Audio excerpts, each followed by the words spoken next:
Welcome to this special event in the University of Edinburgh under the title On the Centenary of the British Mandate in Palestine, a Palestinian Address to Lord Balfour. My name is Hugh Goddard and I'm an honorary professor in the Al-Walid Centre on George Square.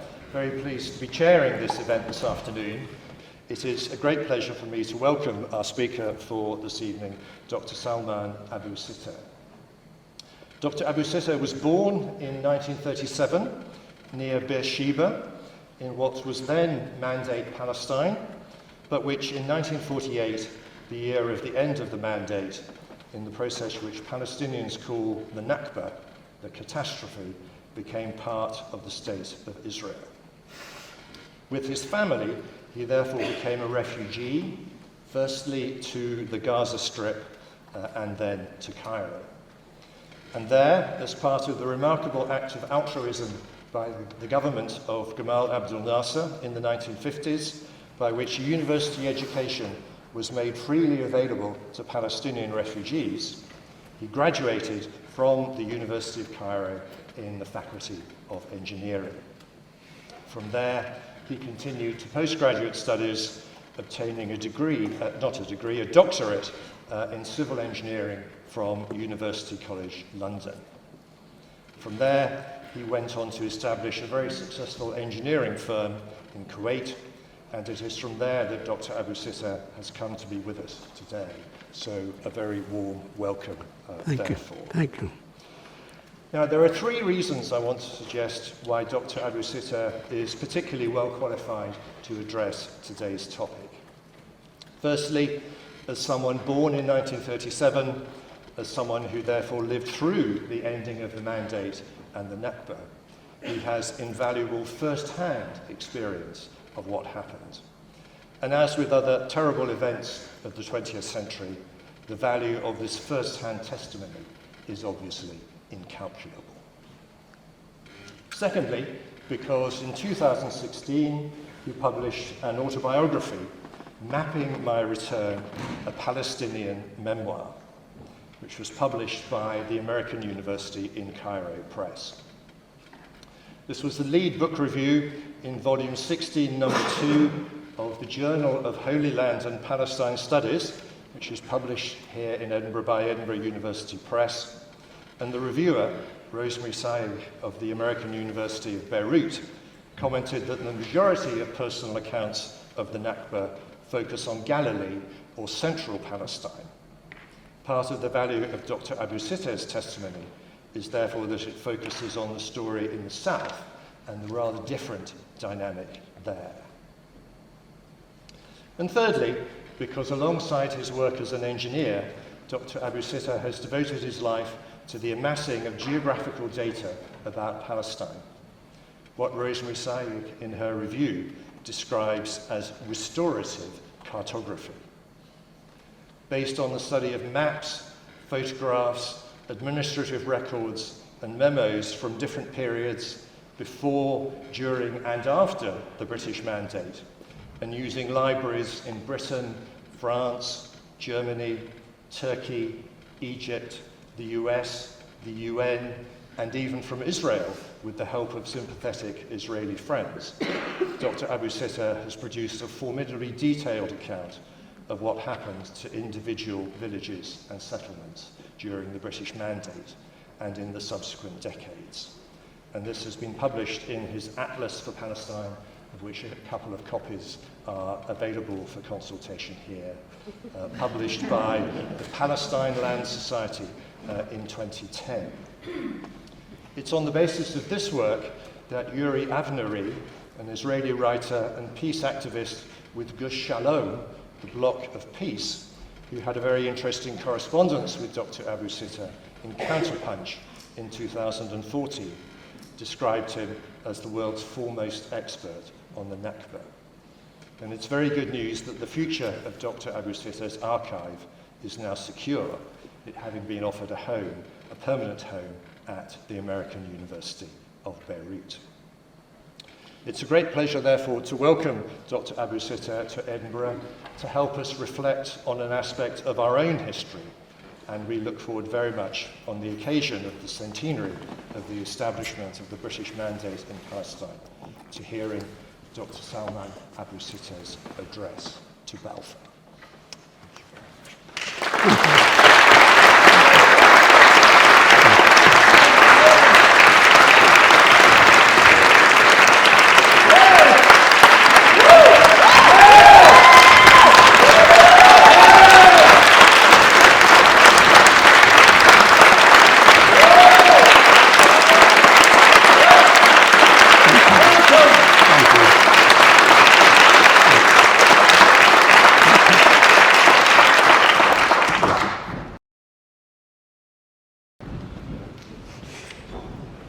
Thank you very much. So many thanks that I cannot count. Thank you very much, Professor Goddard, for the introduction and for chairing this meeting. Thank you to my friends Shaira and Tawfiq, who in the last 100 days have been working very hard to arrange this event. They have been navigating rough waters, but they arrived at the destination safely, in spite of some noise here and there. Why I say that? Because truth must be told. Who is afraid of truth? Only the criminal and the guilty. So there should be no hesitation in hearing about the truth. I should also say thanks to the various departments in the University of Edinburgh who sponsored this event. They have been mentioned in your talk and in the invitation Eventbrite, so I'm not going to repeat that. But I'm going to thank people who are here today for coming. Some of you came from Edinburgh. Some took the train 4 hours to come from London. We have people here who came several hours from Europe. Others took the plane 10 hours to fly here to be with us tonight. So I thank them all for being here tonight. Now let us turn to our friend Balfour. Lord Balfour, Arthur James Balfour. In honor of truth, memory, and justice, I am addressing you, Lord Balfour. Shall I call you Lord Balfour? We will have a long journey together, so I'll call you Arthur James. From now on, I'm going to call you Arthur. Arthur, I wish you didn't die in 1930. I really want you to be alive today and be judged before everybody in the world, now during your real life and during your imagined life. If you didn't die in 1930, you would be alive today and will be judged by people during your imagined life, so that we can hear you, we can hear firsthand what they say about your deeds. But you'd be 176 years today. This is more than twice my age. I have a stake in this because the first half of your lifetime, you knew it, you lived it. So I can address you, make you accountable for what you have done. But in the second half of your imagined life, I lived through it. And I'm going to tell you about it. I'm going to tell you about it. I'm going to spread the sheet of your deeds here at the University of Edinburgh, where, as you have said, you have been the Imperial Chancellor for 40 years. This is an appropriate place to address you, Arthur. You came from this blessed land, Scotland, from among free and proud people in Scotland. You also came from a distinguished family, but you went to London to be brought up as a loyal English colonial servant. You did well. Some people say you have been a failure. Others say you have been an opportunist. Nevertheless, you held many positions of power, so that makes you accountable to your deeds. It seems, Arthur, you didn't like the Jews. At least you thought they should protect England. You should protect England from their influx when they wanted to come here at the beginning of the 20th century. They were mostly Russian citizens of the Russian Empire, although they were accused of being disloyal citizens, but they were citizens of the Russian Empire. They were attacked in their ghettos and enclaves by the Cossacks. Their homes were destroyed, their property looted, their women violated, their young men were killed at random. It was a terrible human experience for the Jews. They called this pogrom. Pogrom. Remember that word, Balfour? Pogrom. Pogrom, because it will come back to haunt you by another name, in another place. Not the same events, but much more fierce, with phosphorus bombs, tanks, and airplanes. Not sporadic, but a doctrine of regular policy. Not for a few nights or weeks, but for 74 years, and still counting. You have a lot to do with this, Balfour. Those poor Russian Jews wanted to escape from the pogroms, to find a safe haven in England. You refused. You refused to let them in. You passed the 1905 Aliens Act to prevent them from coming to England. But they took revenge. They immigrated to the United States instead. 100 years later, their AIPAC organization has been a strong lobby in the United States politics.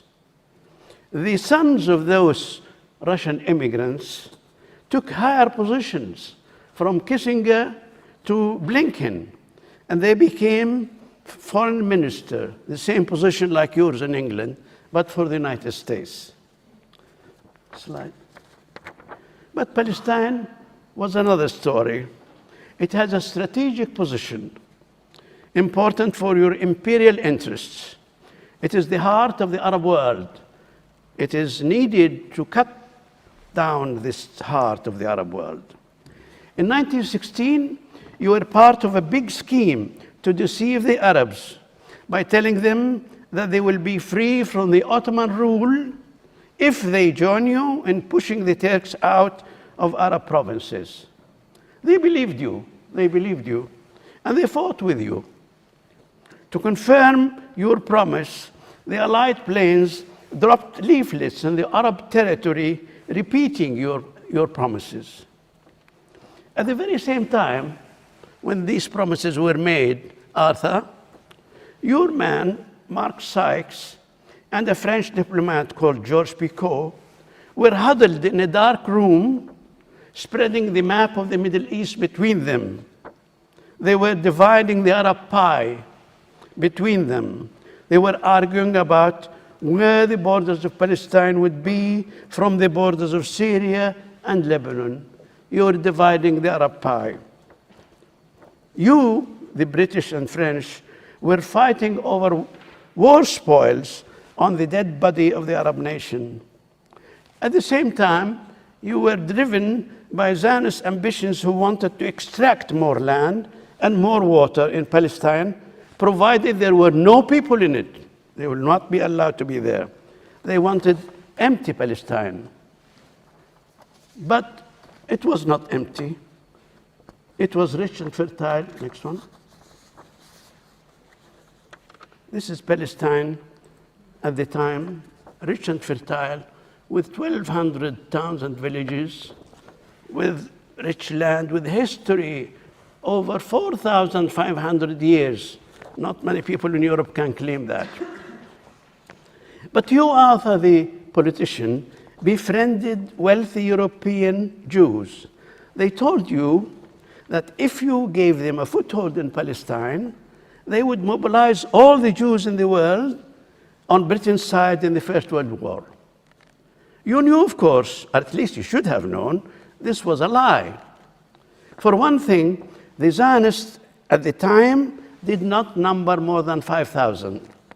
their new leader, Chaim Weizmann, told you the opposite.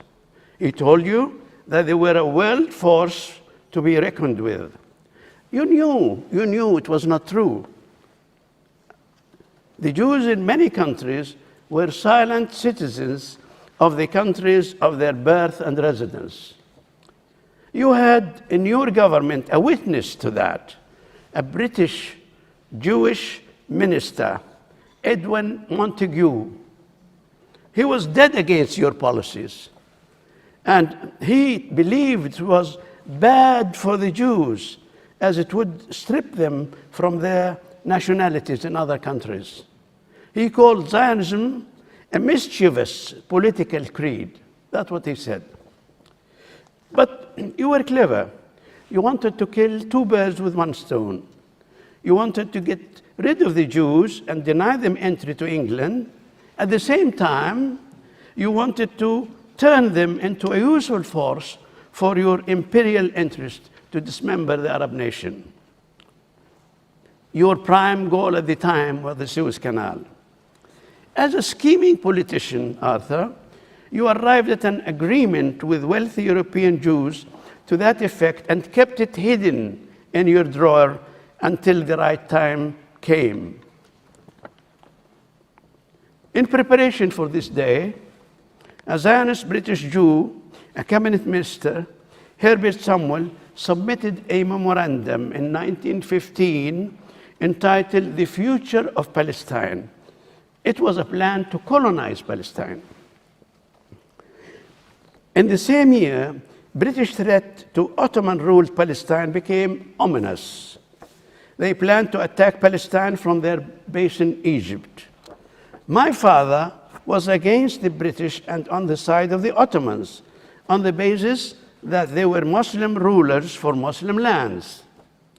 He, that's my father, accompanied his uncle Suleiman, who was a leader of 1,500 horsemen from Beersheba to fight the British garrison at the Suez Canal.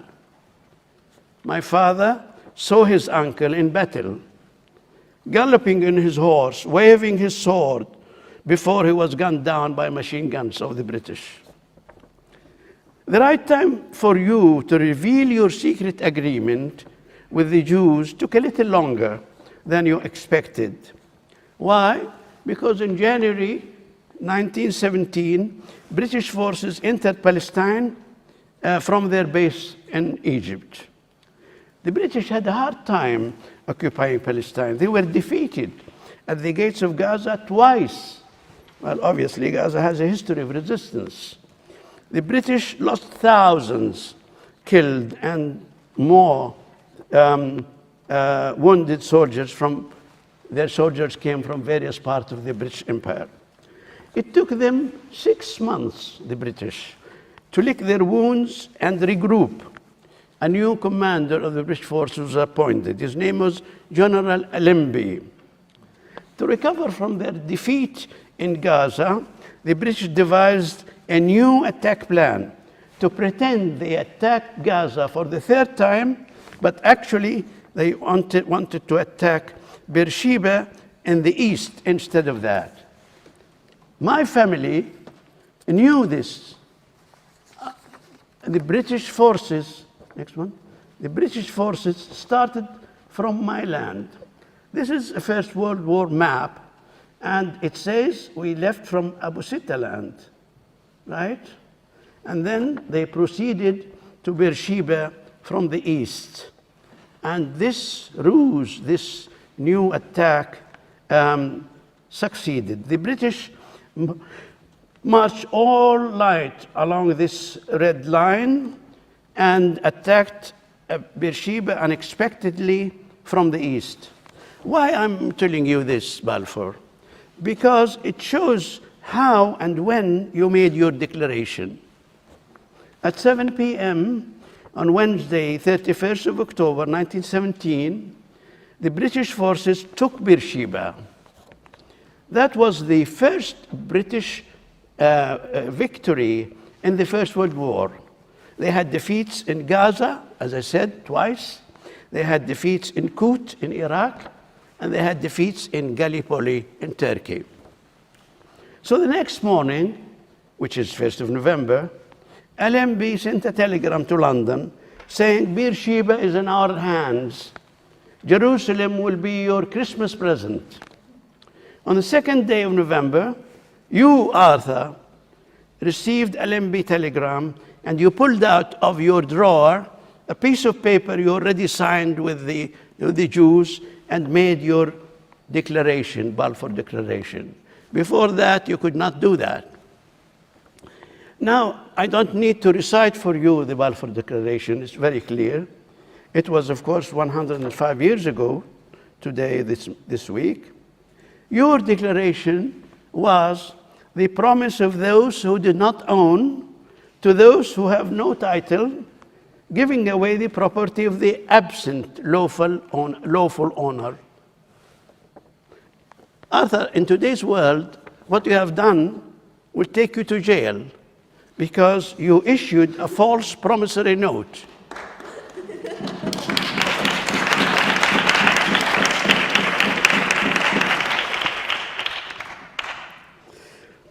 But the fraud of giving a title deed of a stolen property to foreigners was covered by the casual reference to the owners, the owners. The national majority of Palestine, 95% of the population. You did not mention them by name. You called them, you alluded to them, the others, the non-Jews. We were the non-Jews, 95%. There's no point in being picky about the details of the 67-word infamous document, such as using the word home for the Jews when you actually meant a state, such as saying that to be in Palestine, where you intended to be of all Palestine. But however treacherous this document, you're not ashamed of it. You justified it by plainly saying this: for in Palestine, we do not propose even to go through the form of consulting the wishes, he did not say the rights, the wishes of the present population of the country. Who were this population? Who were this population? You described us as wholly barbarous, undeveloped, and unorganized black tribes. This is what you described us, Arthur. Well, again, today this is a racist mark. We could take you to court. But as he promised, General Allenby took Jerusalem barely 1 month after your declaration. The news of Allenby taking Jerusalem was hailed in the newspaper. The headline says, Jerusalem is rescued by the British after 673 years of Muslim rule. Rescued. The newspaper said, great rejoicing in the Christian world. And below that, Jews everywhere see the restoration of Palestine. The irony is, the word restoration is really against the Jews because it was a code word in the 19th century to get rid of the Jews by restoring them to Palestine. So it was not a compliment. The newspaper figure of 637 years of Muslim rule is obviously wrong. It is 1,300 years. Yet the figure of 637 is relevant. It is the year when Umar ibn Khattab entered Jerusalem. He offered the population of Jerusalem the Umariya covenant to assure them of peace and brotherhood. Unlike you, Arthur, Umar did not come to destroy the people or replace them. He came to make them his brothers. Arthur, you wanted to give credence to your declaration, and also the Jews wanted more formal recognition of your declaration. So you passed your declaration to the League of Nations, as you said, in July 1922. This year is its centenary. What is this League of Nations which adopted that and endorsed it? It was only you. It was only you and a handful of other colonial countries in Europe. The rest of the world was absent in the League of Nations. But the League had lofty ideas to justify its colonization. Article 22 of the League of Nations Charter proclaimed that it had a duty under sacred trust of civilization to bring freedom and independence to the freed Arab provinces. Sacred trust of civilization. I ask you, Arthur, is giving away Palestine to foreigners a sacred trust of civilization? Do you have an answer to that? Could you, if you are alive? But does this map tell you that it is an empty land to give away? Does this map tell you that Palestine is an empty land? All the brown color is Arab, and the blue is the Jews who were there at the time. But in 1920, 30 years after your declaration, you entrusted the administration of Palestine to a Zionist Jew by the name of Herbert Samuel, the same person who a few years back presented a paper to colonize Palestine. His mission was to implement the Zionist policy of taking over Palestine under the protection of your declaration. Arthur, by this time you were 75, so you must be frail by this time. But you left the helm to a younger English colonial officer. He was a thoroughbred imperialist, a racist of the first order. His name was Winston Churchill. He followed your footsteps. When the House of Lords rejected your declaration by 2/3 majority, Churchill, the orator, who was a very good orator, gave a resounding speech reminding the members that your declaration is good for British imperial interests. And he won. Like you, Churchill found Zionism and Jews useful for the purpose. He, like you, derided the Arabs and scoffed at the British promises for their liberation and independence. But for Palestinians, Churchill had a special words for him. He dismissed their historical bond of their country altogether. Dripping with racism, Churchill said of the Palestinian right in their country this: I don't agree that the dog in the manger has the final right to the manger, even though he may have lain there for a very long time. I don't admit that right to the dog. That's what they said about the Palestinian right in their country. We were like a dog in a manger. He doesn't own the manger. Well, that's the kind of man who followed your policy. His protege, Herbert Samuel, ran into the difficulty in the first year of administration in Palestine. I leaf through the correspondence between Churchill and Samuel in the British archives. Reading that is astounding. Palestinians are protesting against the Bolsheviks, the Russian Jews, landing in Jaffa. Arabs and Jews are killed and wounded. Samuel sent a telegram to Churchill. Churchill replied, tell them we are sending a commission of inquiry. Samuel says again, they want parliamentary representation in their country. Don't mention the word representation. They are still the majority, came the reply from Churchill.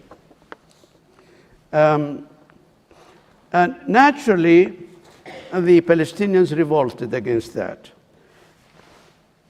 Churchill arrived in Palestine in the spring of 1921 to help Samuel. He met an assembly of Palestine dignitaries in Jerusalem, pacifying them, assuring them of Britain's honorable intentions. My father was one of them.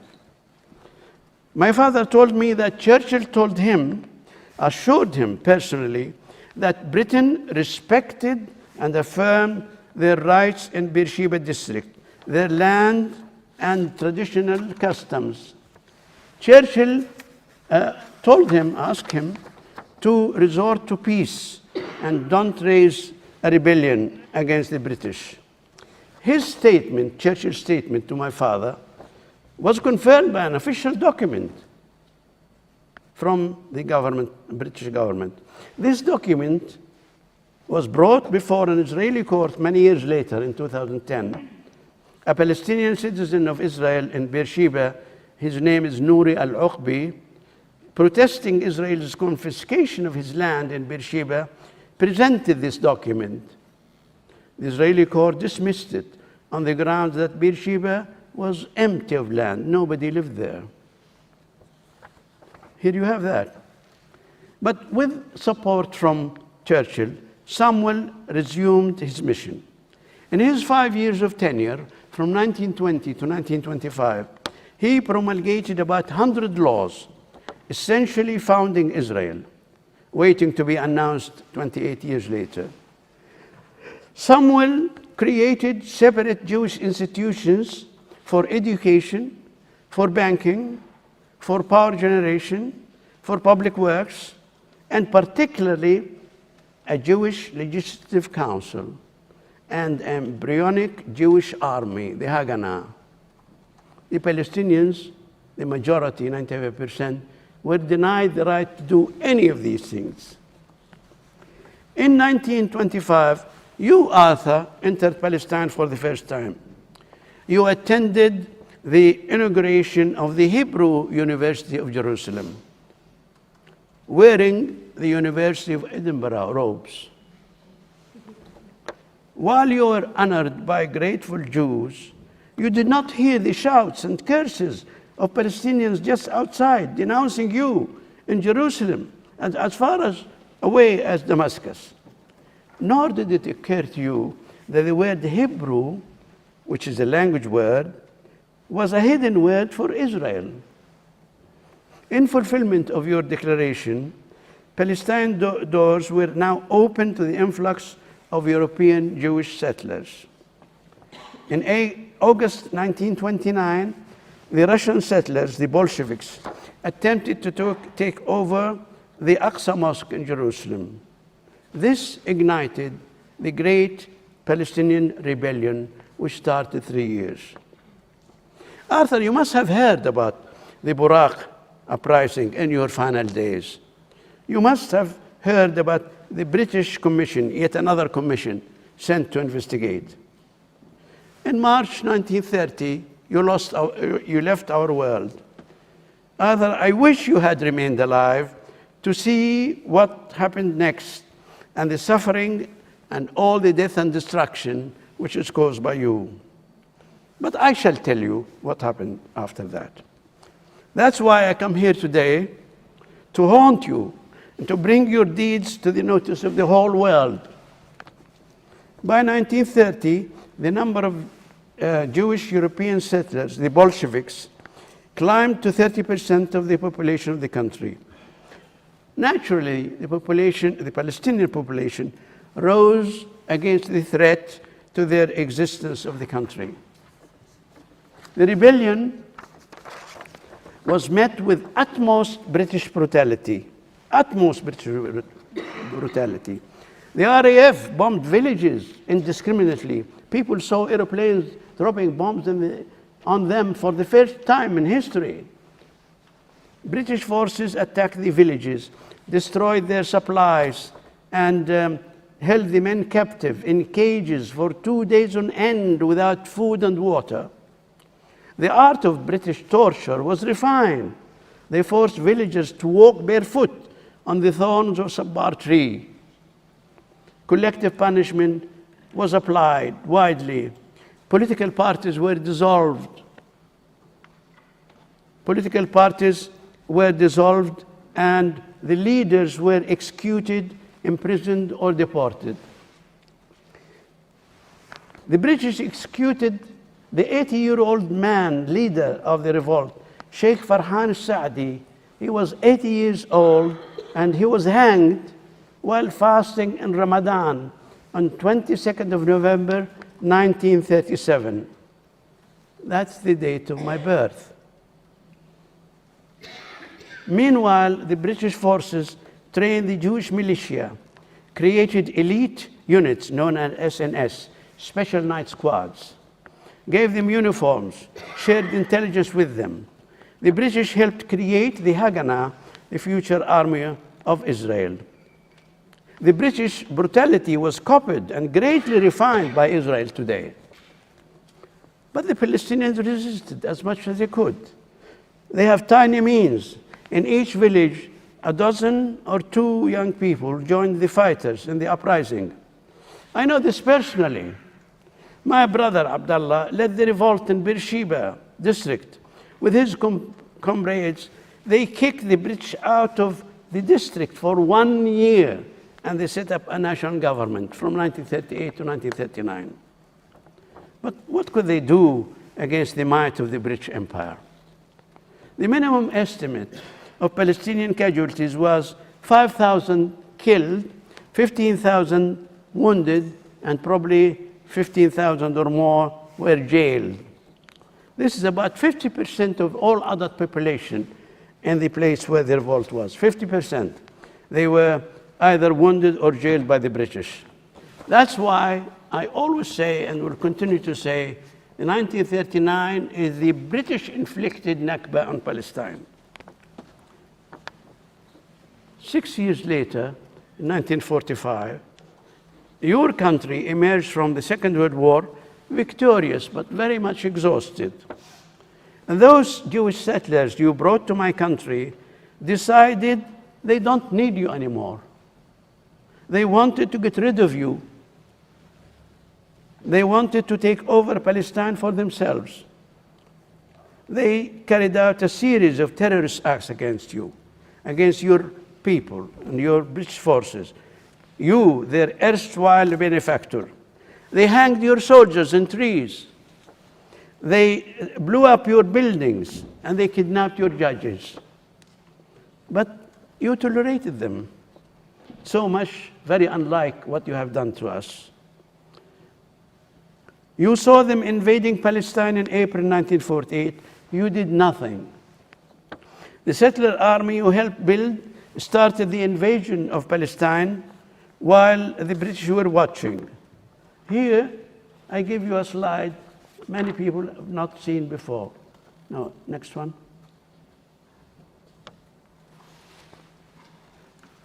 And this is a map. I hope some people saw this. This is a map of Palestine in 1948. All the red areas you see there are Palestinian lands occupied by the Haganah before Israel was declared, before the British left, before any Arab regular soldier came to Palestine. All the blue dots are villages which have been depopulated, and many of them had massacres. In the squares, the name of the brigade which did that. They have 120,000 soldiers in 9 brigades. They carried out 31 military operations, and they invaded Palestine mostly during and under the British rule. Half of the refugees of Palestinians were expelled while the British were watching. No, in April, you watch the 156 massacres in this period, and you did nothing. Deir Yassin is one of them. More than that, in the same date, in April 1948, David Ben-Gurion started a new kind of war. It's called biological war, to pollute water resources of villages and towns with typhoid. I wrote about this 20 years ago. Nobody took notice. Last month, Benny Morris wrote about it. Everybody took notice. We knew that firsthand. I wrote a document, as I said, 20 years ago. The Haganah attacked us while you are watching. Your British forces were watching. They attacked and depopulated 12 major cities in Palestine and 220 villages where massacres were committed while your forces were watching.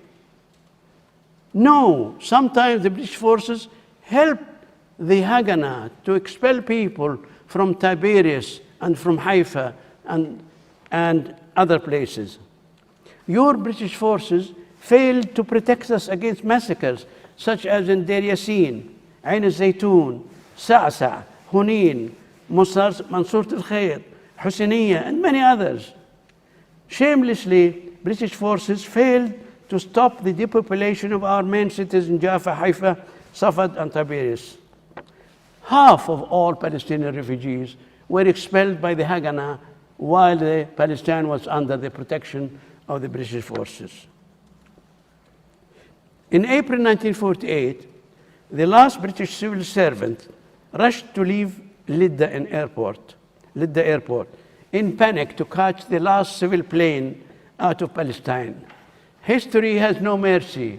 The same scene has been repeated by the Americans in Vietnam in 1975 and in Kabul only last year. They rushed nervously, hurriedly to the last plane to take them out of the country, leaving the people in devastation. But there is nothing more indicative of this disgrace than the sight of Alan Cunningham, the last High Commissioner of Palestine, leaving Palestine. He left Palestine in a small boat with a British flag fluttering at its tail, with no one saying goodbye to him, neither from the betrayed Palestinians nor from the winning Jews. Arthur, you owe Cunningham a big apology. But on 14th of May 1948, David Ben-Gurion was busy. He addressed the Jewish Settlers Council and declared his state in Israel for the first time. On the same day, 14 May, the Jewish militia, the Haganah, the army you trade, attacked us, attacked my land and Al-Ma'in. It's same place, they attacked the same place you see in the map, called Abu Sitta. The Jews came in a force to my place, my birthplace, in 24 armored vehicles. We had about 10, maybe 15 rifles. 24 armored vehicles. They killed anyone they saw. They blew up and burnt every building and structure. They blew up my school, which my father built in 1920. They blew up our mill where we make flour from wheat. They destroyed everything in sight. I saw all this. I'm an eyewitness to that. I was hiding in a ravine with women and children. I saw the smoldering remains, the debris and the ashes. I saw that. And so, on that same day, I became a refugee. I have been a refugee for 27,207 days. I shall never forgive you, Arthur, for this. The Nakba occurred. The Nakba is shown here briefly. These red dots are Palestinian villages which have been depopulated by a series of massacres. Next. They were all expelled. And so Palestine became empty as the myth says it. The myth says Palestine, empty land. It was a plan to make it empty. The plan was to make it empty, so it became empty. What happened to the people of these villages? They became, they became refugees in these refugee camps. Well, these are Nakba huge dimensions. The depopulation of 560 Palestinian cities and villages, the entire destruction of people who lived there for 4,500 years. And this was done by invasion of a foreign invasion to Palestine. So the remedy comes naturally. What to do?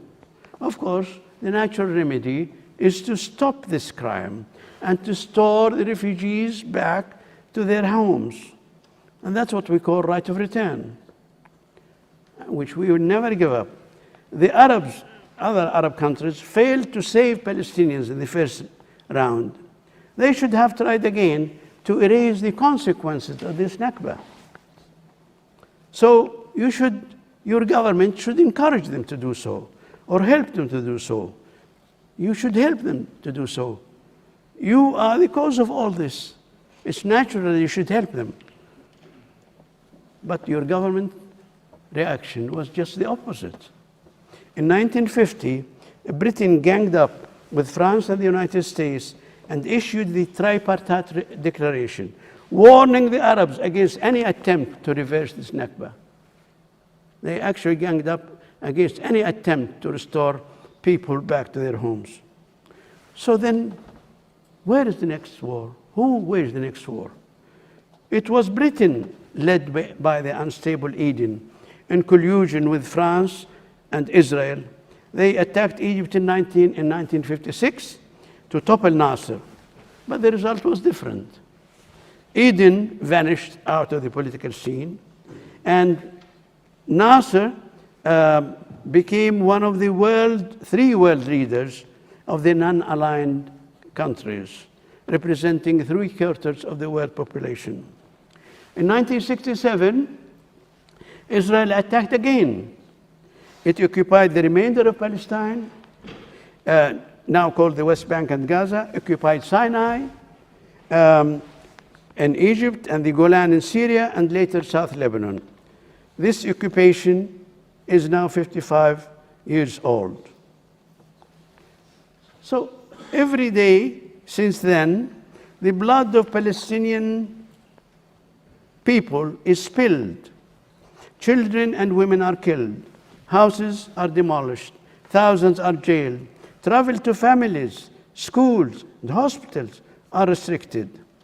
Just see, by the way, students can see, very fresh report by Francisca Albanese, the UN Special Rapporteur on Human Rights. It just came back. You look at also Amnesty International report. It's the most detailed documented document. You students, don't miss it, don't miss it. So, Arthur, your legacy continues through your successors.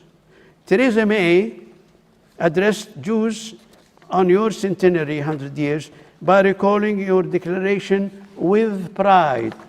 She says this pride. Then you have the Prime Minister with the unruly hair, Boris Johnson. He declared himself to be a passionate Zionist. Now, of course, recently we have the newcomer, Elizabeth Truss, who stated she is a huge Zionist. A huge, I don't know what to mean by a huge Zionist.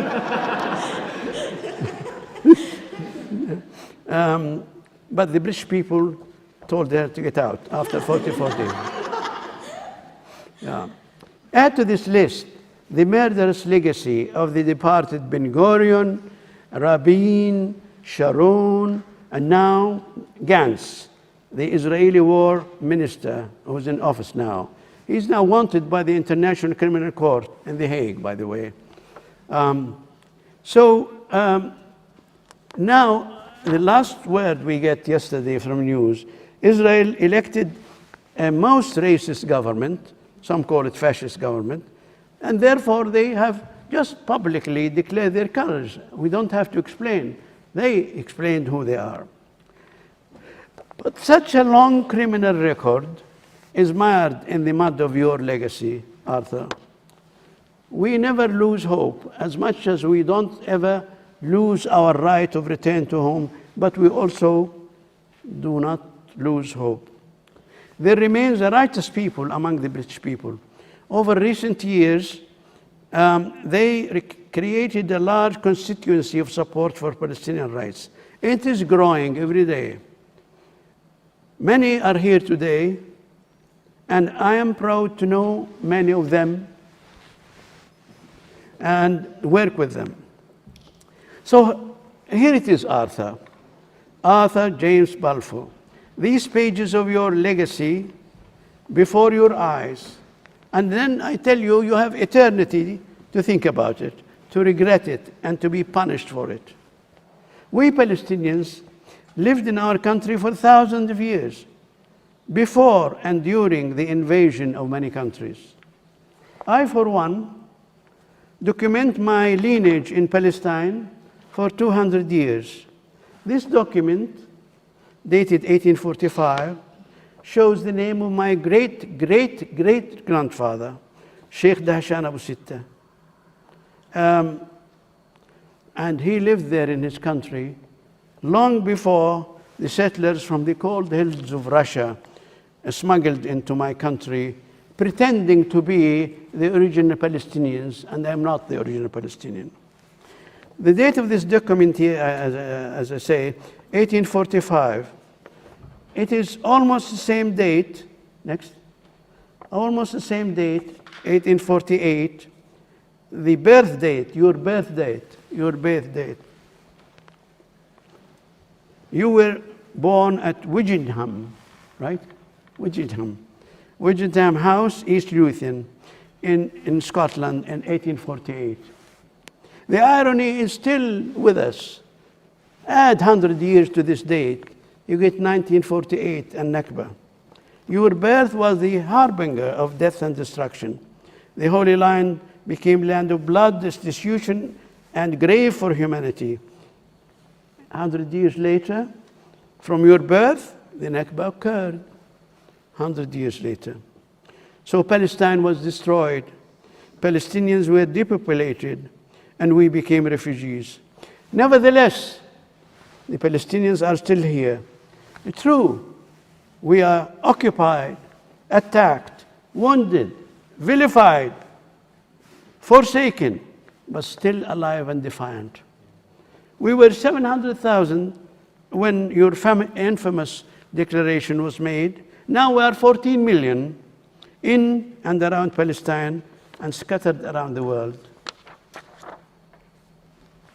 Do you recall your statement, wholly barbarous, undeveloped, and unorganized black tribes? You remember that statement about us? Well, if you lived in our world today, you would know about Edward Said, Ismail Shammout, Ghassan Kanafani, Najil Ali, and thousands of freedom fighters, known or silent heroes, defending our country. You would know about Naifa brothers, children of a small farmer in Palestine. Now they are top scientists in the United States. Or you know about Bassam Dali. He is one of the top 2% of world scientists today, a friend of mine. You would know about the young man from Gaza refugee camp who designed the helicopter which landed on the moon. And the women you used to see carrying jars of water in their heads, walking from the spring to home. Do you know what happened to them? I'll tell you what happened to them.